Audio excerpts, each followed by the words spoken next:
السلام عليكم ورحمة الله وبركاته.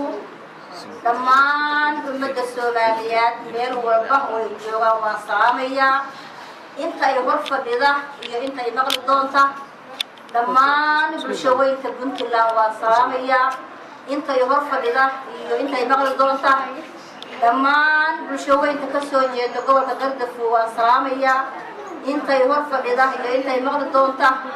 دمان أورك عسير كلمية والصامية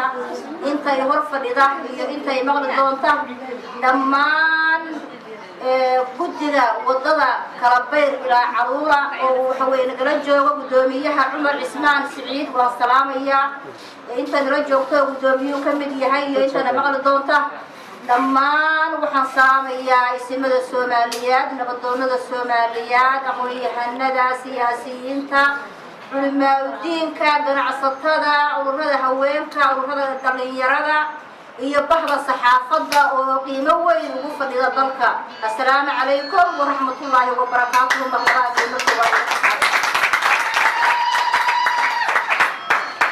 أنا كما قاعد بقول ده حجوب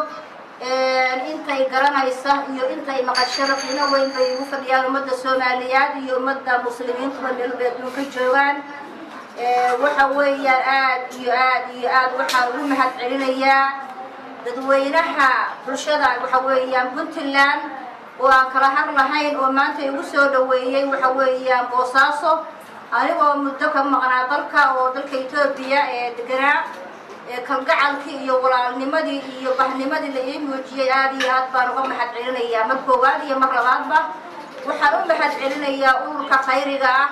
oo raasi casay kulmiye oo aan ka mid ahay mas'uuliyiintiisa sida qiimaha iyo qaayaha iyo sharafta leh oo igu soo dhaweeyeen kalgacaylka dalka igu soo dhaweeyeen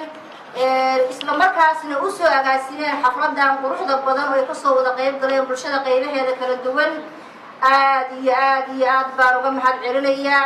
waana ku aqaanaa waana mid waxa weeyaan dhamaanteeyo nagu waajiba oo waxa weeyaan aniguna xilku isaaran yahay iyagana markooda xilku saaran yahay aad baan taas uga mahad celinayaa sidoo la wada socono anigu waxdir waxa weeyaan faalo dheer kama bixin karo hawlaha iyo khaaska ah balse muddo 7 sano ah dalka waxaan kaga maqnaa dalka Itoobiya ayaan ku maqnaa isla markaasna waxa la yiri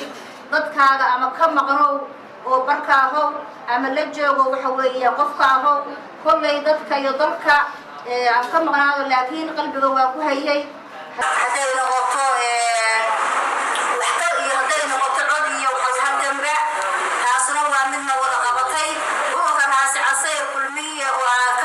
مسؤوليين تيسا سيدنا نبغى صعونا وأمر يسوتها لي باهيها جرا